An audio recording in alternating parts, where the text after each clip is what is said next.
Good morning all of you. എല്ലാവർക്കും economics ക്ലാസ്സിലേക്ക് സ്വാഗതം. നമ്മുടെ ഇന്നത്തെ ക്ലാസ് ആരംഭിക്കുന്നത് ഒരു പുതിയ ചാപ്റ്റർ ആയിട്ടാണ്. ചാപ്റ്ററിന്റെ പേരാണ് പ്രൊഡക്ഷൻ ആൻഡ് കോസ്റ്റ്. അപ്പൊ നമ്മുടെ ചാപ്റ്ററിന്റെ പേരാണ് പ്രൊഡക്ഷൻ ആൻഡ് കോസ്റ്റ്. ചാപ്റ്ററിനെ സംബന്ധിച്ച് പറയുകയാണെങ്കിൽ നമ്മുടെ മൈക്രോ എക്കണോമിക്സിലെ മൂന്നാമത്തെ ചാപ്റ്റർ ആണ് പ്രൊഡക്ഷൻ ആൻഡ് കോസ്റ്റ് അഥവാ ഉൽപാദനവും ചെലവും. വളരെ പ്രധാനപ്പെട്ട ഒരു ചാപ്റ്റർ ആണ്.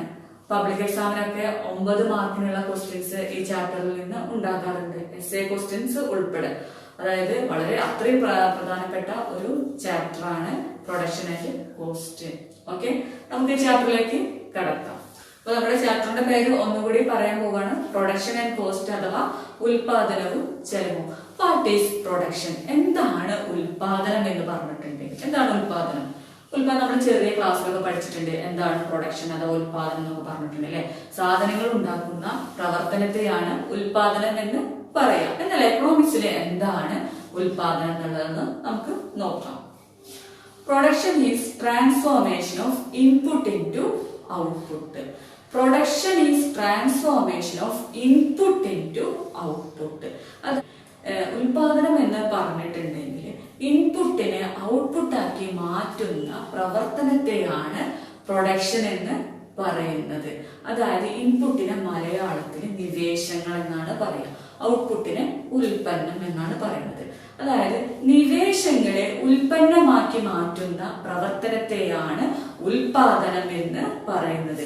അപ്പോ എന്താണ് ഈ ഉൽപാദനം എന്ന് പറഞ്ഞിട്ടുണ്ടെങ്കിൽ നിവേശങ്ങളെ ഉൽപ്പന്നമാക്കി മാറ്റുന്ന പ്രവർത്തനത്തെയാണ് ഉൽപാദനം എന്ന് പറയുന്നത്. ഒന്നുകൂടി പറയാൻ പോവാണ്, നിവേശങ്ങളെ ഉൽപ്പന്നമാക്കി മാറ്റുന്ന പ്രവർത്തനത്തെയാണ് ഉൽപാദനം എന്ന് പറയുന്നത്. Production is transformation of input into output. ഇനി അടുത്തതായിട്ട് നമുക്ക് എന്താണ് ഇൻപുട്ട് എന്ന് നോക്കാം. ഇൻപുട്ട് അഥവാ നിവേശം. ഇൻപുട്ടിന് നമുക്ക് ഫാക്ടേഴ്സ് ഓഫ് പ്രൊഡക്ഷൻ അഥവാ ഉൽപാദന ഘടകങ്ങൾ എന്നൊക്കെ പറയാം. എന്താണ് ഇൻപുട്ട് നോക്കാം. All resources used for production of goods are called input. അതായത് ഉൽപാദനത്തിന് വേണ്ടി വിനിയോഗിക്കുന്ന എല്ലാ വിഭവങ്ങളെയും നിവേശം അഥവാ ഇൻപുട്ട് എന്ന് നമുക്ക് പറയാം. അതായത് ഉൽപാദനത്തിന് വേണ്ടി വിനിയോഗിക്കുന്ന എല്ലാ വിഭവങ്ങളെയും നിവേശങ്ങൾ എന്ന് പറയുന്നു. അപ്പൊ എന്താണ് ഇൻപുട്ട് അല്ലെങ്കിൽ നിവേശങ്ങൾ എന്ന് പറഞ്ഞിട്ടുണ്ടെങ്കിൽ എന്താണ്? ഉൽപാദനത്തിന് വേണ്ടി വിനിയോഗിക്കുന്ന എല്ലാ വിഭവങ്ങളെയും ഇൻപുട്ട് എന്ന് പറയുന്നു. ഇൻപുട്ട് അഥവാ ഫാക്ടേഴ്സ് ഓഫ് പ്രൊഡക്ഷൻ, ഉൽപാദന ഘടകങ്ങൾ എന്ന് പറഞ്ഞിട്ടുണ്ടെങ്കിൽ ഒരു സാധനത്തിന്റെ ഉൽപാദനത്തിന് വേണ്ടി ഉപയോഗിക്കുന്ന ഘടകങ്ങളെയാണ് എന്ന് പറയുന്നത് ഉൽപാദന ഘടകങ്ങൾ അല്ലെങ്കിൽ നിവേശങ്ങൾ എന്ന് പറയുന്നത്. പ്രധാനപ്പെട്ട ഉൽപാദന ഘടകങ്ങളാണ് ലാൻഡ് അഥവാ ഭൂമി, ലേബർ അഥവാ പ്രയത്നം, മൂലധനം ക്യാപിറ്റൽ, ഓർഗനൈസേഷൻ സംഘാടനം. പ്രധാനപ്പെട്ട ഫാക്ടേഴ്സ് ഓഫ് പ്രൊഡക്ഷൻ അഥവാ ഇൻപുട്ട് ആണ് land, labour, capital and organisation. ഭൂമി, പ്രയത്നം, മൂലധനം, സംഘാടനം. ഈ 4 എണ്ണം വേണ്ടേ എന്ത് സാധനങ്ങൾ ഉണ്ടാക്കാൻ വേണ്ടി? ഏത് സാധനങ്ങൾ ഉണ്ടാക്കാൻ വേണമെങ്കിൽ ഒരു സാധനം ഉത്പാദിപ്പിക്കണമെങ്കിൽ ഈ 4 ഘടകങ്ങളും അത്യാവശ്യമല്ലേ? അതായത് ഒരു സാധനം ഉത്പാദിപ്പിക്കാൻ വേണ്ടി ഉപയോഗിക്കുന്ന മറ്റ് സാധനങ്ങളെയാണ് എന്ന് പറയുന്നത് ഉൽപാദന ഘടകങ്ങൾ അഥവാ നിവേശങ്ങൾ എന്ന് പറയുന്നത്. ഇനി അടുത്തതായിട്ട് നമ്മൾ എന്താണ് ഔട്ട്പുട്ട് അഥവാ ഉൽപ്പന്നം എന്ന് പറഞ്ഞാൽ നോക്കാം. Goods and services created using inputs are called output. അതായത് നിവേശങ്ങൾ ഉപയോഗിച്ച് സൃഷ്ടിക്കുന്ന എല്ലാ സാധനങ്ങളെയും സേവനങ്ങളെയും ഉൽപ്പന്നം എന്ന് പറയുന്നു. നിവേശങ്ങൾ ഉപയോഗിച്ചുണ്ടാക്കുന്ന എല്ലാ സാധനങ്ങളെയും സേവനങ്ങളെയും എന്ത് പറയുന്നു? ഉൽപ്പന്നം എന്ന് പറയുന്നു. അതായത് ഉൽപാദന ഘടകങ്ങൾ ഉപയോഗിച്ച് ഉണ്ടാക്കുന്ന സാധനങ്ങളെയും സേവനങ്ങളെയും ഉൽപ്പന്നം എന്ന് പറയുന്നു. അപ്പൊ എന്താണ് ഔട്ട്പുട്ട് എന്ന് പഠിച്ചു, എന്താണ് ഇൻപുട്ട് എന്ന് നമ്മൾ പഠിച്ചു കഴിഞ്ഞു. ഇനി അടുത്തതായിട്ട് നമ്മൾ ചർച്ച ചെയ്യാൻ പോകുന്നത് പ്രൊഡക്ഷൻ ഫംഗ്ഷൻ അഥവാ ഉൽപാദന ധർമ്മത്തെ കുറിച്ചിട്ടാണ്. അതായത് ഇൻപുട്ടും ഔട്ട്പുട്ടും തമ്മിൽ ബന്ധമില്ലേ? ഇല്ലേ? ഇൻപുട്ട് എന്തെങ്കിലാണ് എന്താ ഔട്ട്പുട്ട് ഉണ്ടായിരിക്കുള്ളൂ അല്ലെ. ഇൻപുട്ട് ഉണ്ടെങ്കിൽ മാത്രമാണ് എന്ത് ഔട്ട്പുട്ട് ഉണ്ടാക്കുക. നിവേശങ്ങൾ ഉണ്ടെങ്കിൽ മാത്രമാണ് ഉൽപ്പന്നങ്ങൾ ഉണ്ടാകും. പിന്നെ ഇൻപുട്ടിന്റെ അളവ് വർദ്ധിക്കുന്നതിനനുസരിച്ചിട്ട് എന്താണ് ഔട്ട്പുട്ടിലും മാറ്റം വരും. ഇൻപുട്ടിന്റെ അളവിൽ മാറ്റം വരുന്നതിനനുസരിച്ച് എന്തുണ്ടാവും? ഔട്ട്പുട്ടിന്റെ അളവിലും മാറ്റം വരും. എന്താണ്? അതായത് ഈ ഇൻപുട്ടും ഔട്ട്പുട്ടും തമ്മിലുള്ള ഈ ബന്ധമുണ്ട്. ഇൻപുട്ടും ഔട്ട്പുട്ടും തമ്മിലുള്ള ബന്ധത്തെയാണ് ഇത് പറയുന്നത് ഉൽപാദന ധർമ്മം എന്ന് പറയുന്നത്. The relationship between input and output is called production function. അതായത് ഇൻപുട്ടും ഔട്ട്പുട്ടും തമ്മിലുള്ള ബന്ധത്തെയാണ് പ്രൊഡക്ഷൻ ഫംഗ്ഷൻ എന്ന് പറയുന്നത്. നിവേശങ്ങളും ഉൽപ്പന്നവും തമ്മിലുള്ള ബന്ധത്തെയാണ് ഉൽപാദന ധർമ്മം എന്ന് പറയുന്നത്. The relationship between input and output is called production function. ഇനി ഒരു ഉൽപാദന പ്രക്രിയയിൽ രണ്ട് ഉൽപാദന ഘടകങ്ങളാണ് ഉള്ളത് എന്ന് കരുതുക. ഒന്നാമത്തെ ഉൽപാദന ഘടകം X1 ആണ്. രണ്ടാമത്തെ ഉൽപാദന ഘടകം X2 ആണെന്ന് വിചാരിക്കുക. ഉൽപ്പന്നത്തിന്റെ അളവ് Q. അതായത് ഒരു ഉൽപാദന പ്രക്രിയയിലെ ഒന്നാമത്തെ ഘടകം X1ഉം രണ്ടാമത്തെ ഘടകം S2ഉം ഉൽപ്പന്നത്തിന്റെ അളവ് Qവും ആണെന്ന് വിചാരിക്കുക. അപ്പൊ എന്താണ്? ഒന്നാമത്തെ ഘടകം X1 ആണ്, രണ്ടാമത്തെ ഘടകം S2 ആണ്, ഉൽപ്പന്നത്തിന്റെ അളവ് Qവുമാണ് എന്ന് കരുതുക. അങ്ങനെയാണെങ്കിൽ Q ഉൽപ്പന്നത്തിന്റെ അളവ് എന്ന് പറഞ്ഞിട്ടുണ്ടെങ്കിൽ ഫംഗ്ഷൻ ഓഫ് X1 X2 ആയിരിക്കും. അതായത് ഉൽപ്പന്നത്തിന്റെ അളവ് എന്ന് പറഞ്ഞിട്ടുണ്ടെങ്കിൽ എന്തായിരിക്കും? Function of X1 X2. അതായത് X1ന്റെ ഒന്നാമത്തെ ഉൽപാദന ഘടകത്തിന്റെയും രണ്ടാമത്തെ ഉൽപ്പന്ന ഘടകത്തിന്റെയും ധർമ്മമായിരിക്കും ഉൽപ്പന്നത്തിന്റെ അളവ്. അതായത് ഇൻപുട്ട് ഉണ്ടെങ്കിൽ മാത്രമാണ് ഔട്ട്പുട്ട് ഉണ്ടായിരിക്കുക എന്നാണ് പറയുന്നത്. അതായത് ഇൻപുട്ട് ഒന്നാമത്തെ ഘടകമായിട്ടുള്ള X1ന്റെയും രണ്ടാമത്തെ ഘടകമായിട്ടുള്ള X2ന്റെയും ധർമ്മമാണ് ഔട്ട്പുട്ട് ആയിട്ടുള്ള Q. അതായത് ഇൻപുട്ട് ഉണ്ടെങ്കിൽ മാത്രമാണ് എന്തുണ്ടാവുന്നത്? ഔട്ട്പുട്ട് ഉണ്ടായിരിക്കുക എന്നാണ് കൊണ്ട് മനസ്സിലാക്കുന്നത്. ഓക്കെ, അടുത്തതായിട്ട് നമ്മൾ പറയുന്നത് കാലയളവുകളെ കുറിച്ചിട്ടാണ്. സാമ്പത്തിക ശാസ്ത്രത്തിലെ ഉൽപാദനത്തെ നിർണ്ണയിക്കുന്ന ഏറ്റവും പ്രധാനപ്പെട്ട ഘടകങ്ങളിൽ ഒന്നാണ് കാലയളവ്. കാലയളവിനെ രണ്ടായിട്ട് തരംതിരിച്ചിരിക്കുന്നത് short run and long run. അതായത് കാലയളവിനെ രണ്ടായിട്ട് തരംതിരിച്ചിട്ടുണ്ട്. അവയാണ് ഷോർട്ട് റൺ, ലോങ് റൺ. അതായത് ഷോർട്ട് റൺ അഥവാ ഹ്രസ്വകാലം, ലോങ് റൺ അഥവാ ദീർഘകാലം. അപ്പൊ സാമ്പത്തിക ശാസ്ത്രത്തിൽ കാലയളവ് ഉൽപാദനത്തിൽ നിർണ്ണയിക്കുന്ന ഏറ്റവും പ്രധാനപ്പെട്ട ഘടകങ്ങളിൽ ഒന്നാണ് കാലയളവ്. അതായത് കാലയളവിനെ രണ്ടായിട്ട് തരംതിരിച്ചിട്ടുണ്ട്. അതായത് ഷോർട്ട് റൺ അഥവാ ഹ്രസ്വകാലം, ലോങ് റൺ അഥവാ ദീർഘകാലം. അടുത്തതായിട്ട് നമുക്ക് ഷോർട്ട് റൺ എന്നുള്ളത് എന്താ നോക്കാം.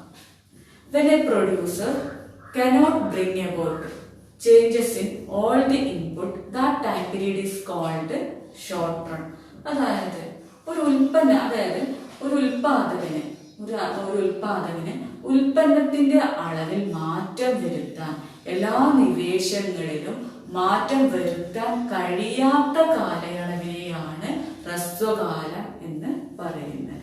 When a producer cannot bring about changes in all the input, that time period is called short run. അതായത് ഒരു ഉൽപാദകന് ഉൽപ്പന്നത്തിന്റെ അളവിൽ മാറ്റം വരുത്താൻ, എല്ലാ നിവേശങ്ങളിലും മാറ്റം വരുത്താൻ കഴിയാത്ത കാലയളവിനെ ഹ്രസ്വകാലം എന്ന് പറയുന്നു. ഒരു ഉൽപാദകന് ഉൽപ്പന്നത്തിന്റെ അളവിൽ മാറ്റം വരുത്താൻ, എല്ലാ നിവേശങ്ങളിലും മാറ്റം വരുത്താൻ കഴിയാത്ത കാലയളവിനെയാണ് ഹ്രസ്വകാലം എന്ന് പറയുന്നത്. അതായത് ഉൽപാദകൻ വിചാരിക്കുകയാണ്, എനിക്ക് എന്റെ ഉൽപ്പന്നത്തിന്റെ അളവൊന്ന് വർദ്ധിപ്പിക്കണം, അതിനു വേണ്ടിയിട്ട് ഫാക്ടറി കെട്ടിടത്തിന്റെ ഒരു വലിപ്പം വർദ്ധിപ്പിക്കണം, യന്ത്രങ്ങൾ പുതുതായിട്ട് സ്ഥാപിക്കണം എന്നൊക്കെ വിചാരിച്ച് പെട്ടെന്ന് നടക്കണ കാര്യമാണോ? അല്ല. അതായത് എല്ലാ ഉൽപാദന ഘടകങ്ങളിലും മാറ്റം വരുത്താൻ കഴിയാത്ത കാലയളവിനെയാണ് എന്ന് പറയുന്നത് ഷോർട്ട് റൺ എന്ന് പറയുന്നത്. ഓക്കെ, ഇനി അടുത്തായിട്ട് നമ്മൾ പറയുന്നത് ലോങ് റൺ അഥവാ ദീർഘകാലത്തെ കുറിച്ചാണ്. എന്താണ് ലോങ് റൺ അഥവാ ദീർഘകാലം എന്നുള്ളത് നോക്കാം. When a producers can bring about changes in all the input, that time period is called long run.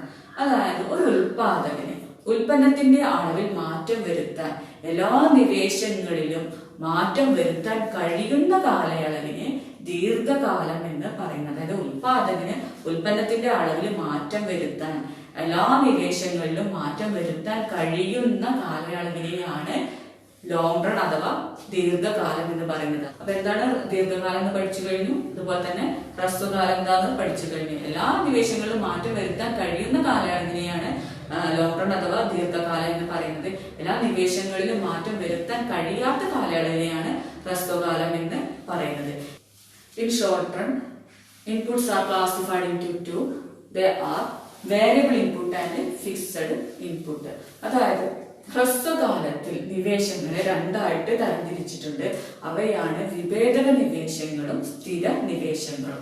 അതായത് ഹ്രസ്വകാലത്തിൽ നിവേശങ്ങൾ ഇൻപുട്ടിനെ രണ്ടായി തരംതിരിക്കാം. അവയാണ് വേരിയബിൾ ഇൻപുട്ട് അഥവാ വിഭേദക നിവേശങ്ങളും ഫിക്സഡ് ഇൻപുട്ട് അഥവാ സ്ഥിര നിവേശങ്ങളും. ഇനി എന്താണ് വേരിയബിൾ ഇൻപുട്ട് എന്നുള്ളത് നമുക്കൊന്ന് നോക്കാം. ഓക്കെ, അതായത് inputs that can bring about changes in short run or called variable input. Inputs that can bring about changes in short run or called variable input.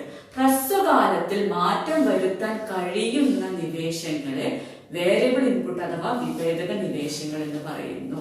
ഹ്രസ്വകാലത്തിൽ മാറ്റം വരുത്താൻ കഴിയുന്ന നിവേശങ്ങളെ വിഭേദക നിവേശങ്ങൾ എന്ന് പറയുന്നു. എക്സാമ്പിൾ ആയിട്ട് ഒരു പ്രൊഡ്യൂസർ വിചാരിക്കുകയാണ് അയാൾ ഉണ്ടാക്കുന്ന പ്രൊഡക്റ്റിന്റെ എണ്ണം വർദ്ധിപ്പിക്കണം എന്നുള്ളത്. അയാളെ സംബന്ധിച്ച് നോക്കുകയാണെങ്കിൽ അയാൾക്ക് തൊഴിലാളികളുടെ എണ്ണത്തിൽ വർധന നടത്തിക്കൂടെ ഷോർട്ട് റണ്ണിൽ ഹ്രസ്വകാലത്തിൽ.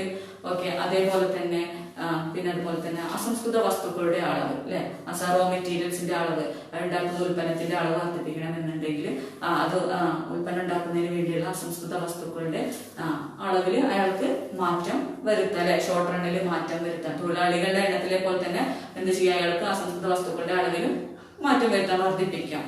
ഇനി അപ്പൊ എന്താണ് short run input? Short run ഇൻപുട്ടിനെ രണ്ടായിട്ട് തരംതിരിച്ചിട്ടുണ്ട്. അവയാണ് വേരിയബിൾ ഇൻപുട്ടും ഫിക്സഡ് ഇൻപുട്ടും. അതെന്താണ് വേരിയബിൾ ഇൻപുട്ട് എന്ന് പറഞ്ഞിട്ടുണ്ടെങ്കിൽ ഹ്രസ്വകാലത്തിൽ മാറ്റം വരുത്താൻ കഴിയുന്ന നിവേശങ്ങളെയാണ് വേരിയബിൾ ഇൻപുട്ട് അഥവാ വിഭേദക നിവേശം എന്ന് പറയുന്നു. ഉദാഹരണമായിട്ട് തൊഴിലാളികളുടെ എണ്ണത്തിൽ മാറ്റം വരുത്താം അല്ലെ. ഇന്ന് 10 ആൾക്കാരാണ് വന്നിട്ടുണ്ടായിരുന്നത് ജോലിക്ക്. അപ്പൊ ഉൽപ്പന്നത്തിന്റെ അളവ് വർദ്ധിപ്പിക്കണം എന്ന് പ്രൊഡ്യൂസർ വിചാരിച്ചു. അപ്പൊ അയാൾ എന്ത് ചെയ്യും, 2 തൊഴിലാളികളുടെയും കൂടി എക്സ്ട്രാ അയാൾക്ക് വെച്ചൂടെ, വളരെ പെട്ടെന്ന് തന്നെ വെക്കാൻ പറ്റാവുന്നതാണ്. പിന്നെ അതുപോലെ തന്നെ അസംസ്കൃത വസ്തുക്കളുടെ അളവ്, വൈദ്യുതി തുടങ്ങിയവ വേരിയബിൾ ഇൻപുട്ട് അഥവാ വിഭേദക നിവേശങ്ങൾക്ക് ഉദാഹരണമാണ്. അടുത്തതായിട്ട് ഫിക്സഡ് ഇൻപുട്ടിനെ കുറിച്ചിട്ടാണ്, സ്ഥിര നിവേശങ്ങളെ കുറിച്ചിട്ടാണ് പറയുന്നത്. Inputs that cannot bring about changes in short run or called fixed input. അതായത് ഹ്രസ്വകാലത്തില് മാറ്റം വരുത്താൻ കഴിയാത്ത നിവേശങ്ങളെയാണ് സ്ഥിര നിവേശങ്ങൾ എന്ന് പറയുന്നത്. ഫാക്ടറി കെട്ടിടത്തിന്റെ വലിപ്പം വർദ്ധിപ്പിക്കുക, അതുപോലെ തന്നെ പുതിയ മെഷീനറി യന്ത്രങ്ങൾ സ്ഥാപിക്കുക, പുതിയ സാങ്കേതിക വിദ്യ ഉപയോഗിക്കുക എന്നുള്ളതൊന്നും ഹ്രസ്വകാലത്തിൽ നടക്കില്ല. അപ്പോ ഹ്രസ്വകാലത്തില് ഇൻപുട്ടിനെ എത്രയായിട്ട് തരംതിരിച്ചിട്ടുണ്ട്? ഫിക്സഡ് ഇൻപുട്ട് എന്നും വേരിയബിൾ ഇൻപുട്ട് എന്നും രണ്ടായിട്ട് തരംതിരിച്ചു. അതിന്റെ എക്സാമ്പിൾസ് നമ്മൾ പഠിച്ചു കഴിഞ്ഞു. അടുത്തതായിട്ട് നമ്മൾ ഡിസ്കസ് ചെയ്യുന്നത് ഷോർട്ട് റൺ പ്രൊഡക്ഷൻ ഫംഗ്ഷനെ കുറിച്ചിട്ടും ലോങ് റൺ പ്രൊഡക്ഷൻ ഫംഗ്ഷനെ കുറിച്ചിട്ടുമാണ്. അപ്പൊ നമ്മൾ അടുത്തതായിട്ട് പഠിക്കാൻ പോകുന്നത് എന്നതിനെ കുറിച്ചിട്ടാണ്. ഷോർട്ട് റൺ പ്രൊഡക്ഷൻ ഫംഗ്ഷൻ അഥവാ ഹ്രസ്വകാല ഉൽപാദന ധർമ്മത്തെയും ലോങ് റൺ പ്രൊഡക്ഷൻ ഫംഗ്ഷൻ അഥവാ ദീർഘകാല ഉൽപാദന ധർമ്മത്തെ കുറിച്ചിട്ടുമാണ്. അപ്പോൾ നമ്മൾ ആദ്യമായിട്ട് പഠിക്കുന്നത് ഷോർട്ട് റൺ പ്രൊഡക്ഷൻ ഫംഗ്ഷൻ അഥവാ ഹ്രസ്വകാല ഉൽപാദന ധർമ്മം എന്താണെന്നുള്ളതാണ് പഠിക്കാവുന്നത്. Short run production function we studies the changes in output due to the changes in variable factors while fixed factors remain constant. അതായത് സ്ഥിരഘടകങ്ങളിൽ മാറ്റമില്ലാതിരിക്കുകയും വിഭേദക ഘടകങ്ങളിൽ മാറ്റം വരുത്തുകയും ചെയ്യുമ്പോൾ ഉൽപ്പന്നത്തിലുണ്ടാകുന്ന മാറ്റം വിശകലനം ചെയ്യുന്ന ഉൽപാദന ധർമ്മത്തെയാണ് ഹ്രസ്വകാല ഉൽപാദന ധർമ്മം എന്ന് പറയുന്നത്. അതായത് സ്ഥിരഘടകങ്ങളിൽ മാറ്റം വരുത്താതിരിക്കുകയും വിഭേദക ഘടകങ്ങളിൽ അതായത് വിഭേദക നിവേശങ്ങളിൽ മാറ്റം വരുത്തുകയും ചെയ്യുമ്പോൾ ഉൽപ്പന്നത്തിലുണ്ടാകുന്ന മാറ്റം വിശകലനം ചെയ്യുന്ന ഉൽപാദന ധർമ്മത്തെയാണ് ഹ്രസ്വകാല ഉൽപാദന ധർമ്മം എന്ന് പറയുന്നത്. അപ്പൊ എന്താണ് ഹ്രസ്വകാല ഉൽപാദന ധർമ്മം എന്ന് പറഞ്ഞിട്ടുണ്ടെങ്കിൽ സ്ഥിരഘടകങ്ങളിലൊന്നും മാറ്റം വരുത്തുന്നില്ല, വിഭേദ ഘടകങ്ങളിൽ മാത്രം മാറ്റം വരുത്തുമ്പോൾ ഉൽപ്പന്നത്തിൽ എന്ത് മാറ്റം സംഭവിക്കും എന്ന് കണക്കാക്കുന്ന ഉൽപാദന ധർമ്മമാണ് ഹ്രസ്വകാല ഉൽപാദന ധർമ്മം അഥവാ ഷോർട്ട് റൺ പ്രൊഡക്ഷൻ ഫംഗ്ഷൻ. അടുത്തായിട്ട് നമ്മൾ പഠിക്കാൻ പോകുന്നത് ലോങ് റൺ പ്രൊഡക്ഷൻ ഫംഗ്ഷൻ അഥവാ ദീർഘകാല ഉൽപാദന ധർമ്മം. എന്താണ് ഈ ദീർഘകാല ഉൽപാദന ധർമ്മം എന്നുള്ളത് നോക്കാം. In long run production function, we studies the changes in output due to the changes in all factors of production. In long run production function, we studies the changes in output due to the changes in all factors. അതായത് എല്ലാ ഉൽപാദന ഘടകങ്ങളിലും മാറ്റം വരുത്തുമ്പോൾ ഉൽപ്പന്നത്തിൽ ഉണ്ടാകുന്ന മാറ്റം വിശകലനം ചെയ്യുന്ന ഉൽപാദന ധർമ്മമാണ് ലോങ് ടേം പ്രൊഡക്ഷൻ ഫംഗ്ഷൻ അഥവാ ദീർഘകാല ഉൽപാദന ധർമ്മം. അതായത് എല്ലാ നിവേശങ്ങളിലും മാറ്റം വരുത്തുമ്പോൾ ഉൽപ്പന്നത്തിൽ എന്ത് മാറ്റം വരുത്തുന്നു എന്ന് കണക്കാക്കുന്ന ഉൽപാദന ധർമ്മത്തിനെയാണ് എന്ത് പറയുന്നത്? Long run production function. In long run production function we studies the changes in output due to the changes in all factors. എല്ലാ ഉൽപാദന ഘടകങ്ങളിലും മാറ്റം വരുത്തുമ്പോൾ ഉൽപ്പന്നത്തിന്റെ അളവിൽ എന്തു മാറ്റം ഉണ്ടാകുന്നു എന്ന് കണക്കാക്കുന്നതാണ് long run production function. Okay, അപ്പൊ ലോങ് റൺ പ്രൊഡക്ഷൻ ഫംഗ്ഷൻ എന്താ പഠിച്ചു, ഷോർട്ട് റൺ പ്രൊഡക്ഷൻ ഫംഗ്ഷൻ എന്താന്ന് പഠിച്ചു. അടുത്തതായിട്ട് നമ്മൾ ഡിസ്കസ് ചെയ്യുന്നത് ഉൽപ്പന്നത്തെ കുറിച്ചിട്ടാണ്. Output can be classified into 3. Output can be classified into 3. They are total product അഥവാ മൊത്തം ഉൽപ്പന്നം, TP എന്ന് വിളിക്കാം. രണ്ടാമതായിട്ട് ആവറേജ് പ്രൊഡക്റ്റ് അഥവാ ശരാശരി ഉൽപ്പന്നം, AP എന്ന് വിളിക്കാം. മൂന്നാമതായിട്ട് മാർജിനൽ പ്രൊഡക്റ്റ് അഥവാ സീമാന്ത ഉൽപ്പന്നം, MP എന്ന് വിളിക്കാം. ഓക്കെ, അപ്പോൾ output can be classified into 3. They are total product TP, average product AP, marginal product MP. അതായത് ഏതൊക്കെയാണ്? മൊത്തം ഉൽപ്പന്നം TP, ശരാശരി ഉൽപ്പന്നം AP, സീമാന്ത ഉൽപ്പന്നം MP. ഇനി നമുക്ക് എന്താണ് ടോട്ടൽ പ്രൊഡക്റ്റ് എന്ന് നോക്കാം. എന്താണ് ടോട്ടൽ പ്രൊഡക്റ്റ്? നിങ്ങൾക്ക് അറിയാം എന്താണ് മൊത്തം ഉൽപ്പന്നം എന്ന് പറഞ്ഞിട്ടുണ്ടെങ്കിൽ. ഒരു സ്ഥാപനത്തിൽ ഉണ്ടാകുന്ന സാധനങ്ങളുടെ ആകെ അളവിനെയാണ് എന്ന് പറയുന്നത് മൊത്തം ഉൽപ്പന്നം അല്ലെ. ഓക്കെ, നമുക്ക് ഈ ഡെഫിനിഷൻ ആയിട്ട് നോക്കാം അല്ലെ. Okay, total product is the total amount of output produced by a firm with a given resources. എന്താണ് ടോട്ടൽ പ്രൊഡക്റ്റ് എന്ന് പറഞ്ഞിട്ടുണ്ടെങ്കിൽ?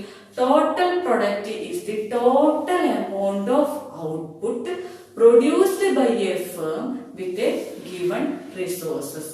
അതായത് ലഭ്യമായിട്ടുള്ള വിഭവങ്ങൾ ഉപയോഗിച്ച് ഒരു സ്ഥാപനത്തിൽ ഉണ്ടാക്കുന്ന സാധനങ്ങളുടെ ആകെ അളവിനെയാണ് ടോട്ടൽ പ്രൊഡക്റ്റ് അഥവാ മൊത്തം ഉൽപ്പന്നം എന്ന് പറയുന്നത്. അതായത് ലഭ്യമായ വിഭവങ്ങൾ ഉപയോഗിച്ചുകൊണ്ട് ഒരു സ്ഥാപനത്തിൽ ഉണ്ടാക്കുന്ന സാധനങ്ങളുടെ മൊത്തം അളവിനെയാണ് ടോട്ടൽ പ്രൊഡക്റ്റ് അഥവാ മൊത്തം ഉൽപ്പന്നം എന്ന് പറയുന്നത്. ഉദാഹരണമായിട്ട് ഒരു സ്ഥാപനത്തിൽ 10 ഉൽപാദന ഘടകങ്ങൾ ഉപയോഗിച്ചിട്ട് 200 പ്രൊഡക്റ്റ് ഉണ്ടാക്കിയെന്ന് വിചാരിക്കും. 200 പ്രൊഡക്റ്റ് ഉണ്ടാക്കിയത് വിചാരിക്കും. അങ്ങനെയാണെങ്കിൽ സ്ഥാപനത്തിന്റെ മൊത്തം ഉൽപ്പന്നം എത്രയാണ്? 200 അല്ലെ. അതായത് ആ ഒരു സ്ഥാപനത്തിൽ അവിടെ ഉണ്ടാകുന്ന ഉൽപാദന ഘടകങ്ങൾ ഉപയോഗിച്ചുണ്ടാക്കുന്ന ഉൽപ്പന്നത്തിന്റെ മൊത്തം അളവിനെയാണ് എന്ത് പറയുന്നത്? Total product. സ്ഥാപനത്തിൽ 10 ഉൽപാദന ഘടകങ്ങൾ ഉപയോഗിച്ചുകൊണ്ട് നിവേശങ്ങൾ ഉപയോഗിച്ചുകൊണ്ട് 200 പ്രൊഡക്റ്റ് ഉണ്ടാക്കി. അങ്ങനെയാണെങ്കിൽ ആ സ്ഥാപനത്തെ സംബന്ധിച്ചിടത്തോളം TP എന്ന് പറയുന്നത് എന്താണ്? 200 ആണ്. സ്ഥാപനത്തിൽ ഉണ്ടാക്കുന്ന മൊത്തം ഉൽപ്പന്നത്തെയാണ് എന്ന് പറയുന്നത്, മൊത്തം ഉൽപ്പന്നത്തിന്റെ അളവിനെയാണ് ടോട്ടൽ പ്രൊഡക്റ്റ് അഥവാ മൊത്തം ഉൽപ്പന്നം എന്ന് പറയുന്നത്. ഇനി അടുത്തായിട്ട് നമ്മൾ പറയുന്നത് ആവറേജ് പ്രൊഡക്റ്റ് അഥവാ ശരാശരി ഉൽപ്പന്നത്തെ കുറിച്ചിട്ടാണ്. എന്താണ് ശരാശരി ഉൽപ്പന്നം എന്നുള്ളത് നോക്കാം. Average product is the output per unit of variable factor. ഒരു വിഭേദക നിവേശത്തിൽ നിന്ന് ലഭിക്കുന്ന ഉൽപ്പന്നത്തിന്റെ അളവിനെയാണ് എന്ന് പറയുന്നത് ശരാശരി ഉൽപ്പന്നം എന്ന് പറയുന്നത്. അപ്പോൾ ഒരു വിഭേദക നിവേശത്തിൽ നിന്ന് ലഭിക്കുന്ന ഉൽപ്പന്നത്തിന്റെ അളവിനെ ശരാശരി ഉൽപ്പന്നം എന്ന് പറയുന്നു. We can find average product by dividing total product with the number of variable input. നമുക്ക് ആവറേജ് പ്രൊഡക്റ്റ് കണ്ടെത്താൻ എങ്ങനെയാണ് നോക്കാം. ടോട്ടൽ പ്രൊഡക്റ്റിനെ വേരിയബിൾ ഇൻപുട്ട് വിഭേദക നിവേശത്തിന്റെ എണ്ണം കൊണ്ട് ഹരിച്ചാൽ നമുക്ക് എന്ത് കിട്ടും? Average product. We can find average product by dividing total product with number of variable input. അതായത് ആവറേജ് പ്രൊഡക്റ്റ് എങ്ങനെയാണ് കണ്ടെത്തുന്നത്? ടോട്ടൽ പ്രൊഡക്റ്റിനെ മൊത്തം ഉൽപ്പന്നത്തെ വേരിയബിൾ ഇൻപുട്ടിന്റെ എണ്ണം കൊണ്ട് ഹരിച്ചാൽ നമുക്ക് ആവറേജ് പ്രൊഡക്റ്റ് കിട്ടും. AP is equal to TP by S1. അതായത് AP എങ്ങനെ കാണുന്നത്? മൊത്തം ഉൽപ്പന്നത്തെ S1 എന്ന് പറഞ്ഞിട്ടുണ്ടെങ്കിൽ വിഭേദക ഘടകങ്ങൾ അല്ലെങ്കിൽ വിഭേദക നിവേശങ്ങൾ വേരിയബിൾ ഫാക്ടറിന്റെ എണ്ണം കൊണ്ട് ഹരിച്ചാൽ നമുക്ക് എന്ത് കിട്ടും? AP കിട്ടും. മൊത്തം ഉൽപ്പന്നത്തെ വിഭേദക നിവേശങ്ങളുടെ എണ്ണം കൊണ്ട് ഹരിച്ചാൽ നമുക്ക് ശരാശരി ഉൽപ്പന്നം കിട്ടും. നമുക്ക് ആവറേജ് പ്രൊഡക്റ്റിന് ഒരു ഉദാഹരണം നോക്കാം. അതായത് ഒരു സ്ഥാപനത്തിൽ 10 തൊഴിലാളികൾ ചേർന്നിട്ട് 100 സോപ്പ് ഉണ്ടാക്കി. അങ്ങനെയാണെങ്കിൽ ഒരു തൊഴിലാളി എത്ര സോപ്പ് ഉണ്ടാക്കി? അതായത് ഒരു തൊഴിലാളി എത്ര സോപ്പ് ഉണ്ടാക്കി എന്നാണ് നമ്മൾ കണ്ടിട്ടുണ്ട്. അതായത് ആവറേജ് പ്രൊഡക്റ്റ് എത്രയാണ്? അതായത് 10 തൊഴിലാളികൾ ചേർന്ന് 100 സോപ്പ് ഉണ്ടാക്കിയിട്ടുണ്ടെങ്കിൽ ഒരു തൊഴിലാളി എത്ര സോപ്പ് ഉണ്ടാക്കുന്നുണ്ട്, ഒരു ലേബർ എത്ര സോപ്പ് ഉണ്ടാക്കുന്നുള്ളതാണ് നമ്മൾ കണ്ടെത്തേണ്ടത്. അതായത് അവിടുത്തെ ആവറേജ് പ്രൊഡക്റ്റ് എത്രയാണെന്ന് കണ്ടെത്തുക എങ്ങനെയായിരിക്കും? അതായത് 10 തൊഴിലാളികൾ ചേർന്ന്, അതായത് വേരിയബിൾ തൊഴിലാളികളുടെ എണ്ണം പറഞ്ഞിട്ടുണ്ടെങ്കിൽ വേരിയബിൾ ഫാക്ടർ അല്ലെ, വേരിയബിൾ ഫാക്ടറിന്റെ എണ്ണം എത്രയാണ്? 10. 100 സോപ്പാണ് ഉണ്ടാക്കിയിട്ടുള്ളത്. ആ സ്ഥാപനത്തിൽ ഉണ്ടാക്കുന്ന ആകെ ഉൽപ്പന്നത്തിന്റെ അളവ് എത്രയാണ്? TP എത്രയാണ്? TP is equal to 100. അങ്ങനെയാണെങ്കിൽ AP എത്രയാണ്? AP അതായത് 10 തൊഴിലാളികളെ ഒരാൾ എത്ര സോപ്പ് ഉണ്ടാക്കി എന്നുള്ളതാണ് നമ്മൾ കണ്ടെത്തേണ്ടത്. എങ്ങനെ കണ്ടെത്തുക? അതായത് മൊത്തം ഉൽപ്പന്നത്തെ X1 അതായത് വേരിയബിൾ ഇൻപുട്ട് തൊഴിലാളികളുടെ എണ്ണം കൊണ്ട് ഹരിച്ചാൽ നമുക്ക് ഒരു തൊഴിലാളി ഉണ്ടാക്കുന്ന ഉൽപ്പന്നത്തിന്റെ അളവ് അല്ലെങ്കിൽ AP കണ്ടെത്താം. അപ്പൊ AP is equal to TP by X1. അതായത് TP ഇവിടെ എത്ര? 100 by S1 10. അത് AP is equal to 10 അല്ലേ? അതായത് ഒരു സ്ഥാപനത്തിൽ 10 തൊഴിലാളികൾ ചേർന്ന് 100 സോപ്പ് ഉണ്ടാക്കി. അങ്ങനെയാണെങ്കിൽ ഒരു തൊഴിലാളി എത്ര സോപ്പ് ഉണ്ടാക്കും എന്നാ പറയുന്നത്? അതായത് ആവറേജ് പ്രൊഡക്റ്റ് എത്രയാണെന്നാ പറയുന്നത്? AP is equal to TP by X1. അതായത് മൊത്തം സോപ്പുകളുടെ എണ്ണമായിട്ടുള്ള 100നെ തൊഴിലാളികളുടെ എണ്ണമായിട്ടുള്ള 10 കൊണ്ട് ഹരിച്ചു. 10 ആയിട്ട് ഹരിച്ചു നോക്കുമ്പോൾ എത്രയാണ് കിട്ടിയത്? 10. അതായത് ഒരു തൊഴിലാളി എത്ര സോപ്പ് ഉണ്ടാക്കുന്നത്? 10 സോപ്പ്. അതായത് ആവറേജ് പ്രൊഡക്റ്റ് എത്രയാണ്? 10 ആണ്. അപ്പൊ എങ്ങനെയാണ് ആവറേജ് പ്രൊഡക്റ്റ് കണ്ടെത്താൻ നമ്മൾ പഠിച്ചു? AP is equal to TP by X1. ഇനി അടുത്തായിട്ട് നമ്മൾ ഡിസ്കസ് ചെയ്യുന്നത് മാർജിനൽ പ്രൊഡക്റ്റിനെ കുറിച്ചിട്ടാണ്. എന്താണ് മാർജിനൽ പ്രൊഡക്റ്റ് നോക്കാം അല്ലെ? Marginal product is the changes in total product due to the changes in an additional unit of input. അതായത് ഒരു യൂണിറ്റ് വിഭേദക നിവേശം അധികമായി ഉപയോഗിക്കുമ്പോൾ മൊത്തം ഉൽപ്പന്നത്തിൽ ഉണ്ടാകുന്ന മാറ്റത്തിനെയാണ് മാർജിനൽ പ്രൊഡക്റ്റ് അഥവാ സീമാന്ത ഉൽപ്പന്നം എന്ന് പറയുന്നത്. അതായത് ഒരു യൂണിറ്റ് വിഭേദക നിവേശം അധികമായി ഉപയോഗിക്കുമ്പോൾ മൊത്തം ഉൽപ്പന്നത്തിൽ ഉണ്ടാകുന്ന മാറ്റത്തിനെയാണ് മാർജിനൽ പ്രൊഡക്റ്റ് അഥവാ സീമാന്ത ഉൽപ്പന്നം എന്ന് പറയുന്നത്. എന്താണ് മാർജിനൽ പ്രൊഡക്റ്റ് എന്ന് പറഞ്ഞിട്ടുണ്ടെങ്കിൽ? MP എന്ന് പറഞ്ഞിട്ടുണ്ടെങ്കിൽ എന്താണ്? MP is the changes in total product due to the changes in an additional unit of variable factor. അതായത് ഒരു യൂണിറ്റ് വിഭേദക നിവേശം അധികമായി ഉപയോഗിക്കുമ്പോൾ മൊത്തം ഉൽപ്പന്നത്തിൽ ഉണ്ടാകുന്ന മാറ്റത്തെയാണ് മാർജിനൽ പ്രൊഡക്റ്റ് എന്ന് പറയുന്നത്. മാർജിനൽ പ്രൊഡക്റ്റിനെ കാണാനുള്ള ഇക്വേഷൻ ആണ് MP is equal to delta TP by delta X1. അതായത് MP കാണാനുള്ള ഇക്വേഷൻ ആണ് delta TP by delta X1. Delta എന്ന് പറഞ്ഞാൽ നമുക്കറിയാം ചേഞ്ചിലെ മാറ്റം. അതായത് മൊത്തം ഉൽപ്പന്നത്തിൽ ഉണ്ടാകുന്ന മാറ്റത്തെ വിഭേദക നിവേശത്തിൽ ഉണ്ടാകുന്ന മാറ്റം കൊണ്ട് ഹരിച്ചാണ് മാർജിനൽ പ്രൊഡക്റ്റ് കണ്ടെത്തുന്നത്. ഓക്കെ, എങ്ങനെയാണ് കാണുന്നത്? ടോട്ടൽ പ്രൊഡക്റ്റിൽ ഉണ്ടാകുന്ന മാറ്റം, മൊത്തം ഉൽപ്പന്നത്തിൽ ഉണ്ടാകുന്ന മാറ്റത്തെ വിഭേദക നിവേശത്തിൽ ഉണ്ടാകുന്ന മാറ്റം കൊണ്ട് ഹരിച്ചിട്ടാണ് മാർജിനൽ പ്രൊഡക്റ്റ് കാണുന്നത്. നമുക്ക് MP മാർജിനൽ പ്രൊഡക്റ്റ് ഒരു ഉദാഹരണ സഹിതം വിശദമാക്കാം. അതായത് ഒരു സ്ഥാപനത്തില് 10 തൊഴിലാളികൾ ചേർന്ന് 100 സോപ്പാണ് ഉണ്ടാക്കിയിരുന്നത്. അപ്പൊ തൊഴിലാളികളുടെ എണ്ണം X1 എത്രയാണ്? 10 തൊഴിലാളികൾ ചേർന്നിട്ട്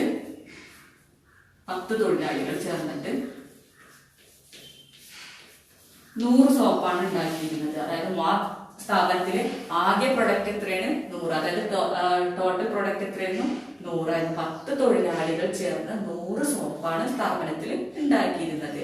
അതായത് സ്ഥാപനത്തിൽ എത്ര തൊഴിലാളികളുണ്ട്? അതായത് X1 വിഭേദ നിവേശങ്ങളുടെ എണ്ണം 10 ആയിരുന്നു.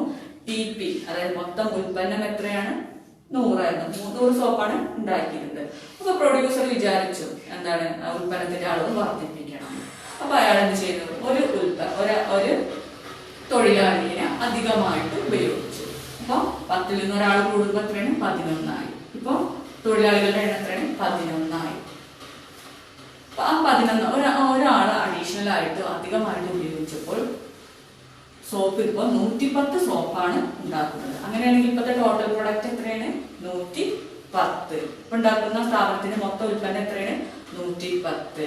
അങ്ങനെയാണെങ്കിൽ മാർജിനൽ പ്രൊഡക്റ്റ് എങ്ങനെയാണ് കണ്ടെത്തുന്നത്? എങ്ങനെയാണ് മാർജിനൽ പ്രൊഡക്റ്റ് കണ്ടെത്തുക എന്നുള്ളതാണ്. എങ്ങനെയായിരിക്കും മാർജിനൽ പ്രൊഡക്റ്റ് കാണാനുള്ള ഇക്വേഷൻ ഇവിടെ എഴുതിയിട്ടുണ്ട് അല്ലെ? Delta TP by delta S1 മൊത്തം ഉൽപ്പന്നത്തിൽ ഉണ്ടാകുന്ന മാറ്റത്തെ വിഭേദക നിവേശത്തിന്റെ അളവിലുണ്ടാകുന്ന മാറ്റം കൊണ്ട് ഹരിച്ചിട്ടാണ് കണ്ടെത്തുക അല്ലേ? അതായത് 10 തൊഴിലാളികൾ ചേർന്ന് 100 സോപ്പാണ് ഉണ്ടാക്കിയത്. ഇപ്പൊ അഡീഷണൽ ആയിട്ട് ഒരാളെ വെച്ചപ്പോ അതായത് 11 തൊഴിലാളിനെ വെച്ചപ്പോ 110 സോപ്പാണ് ഉണ്ടാക്കിയിട്ടുള്ളത്. അങ്ങനെയാണെങ്കിൽ മാർജിനൽ പ്രൊഡക്റ്റ് എങ്ങനെ കാണുക? ഡെൽറ്റ TP എന്ന് പറഞ്ഞാൽ ഡെൽറ്റ TP എത്രയാണ്? ഡെൽറ്റ TP എന്ന് പറഞ്ഞാൽ ടോട്ടൽ പ്രൊഡക്റ്റിൽ വന്ന മാറ്റം 100ൽ നിന്നും 110 ആയി മാറി. അവിടെയുള്ള മാറ്റം എത്രയാണ്? 10.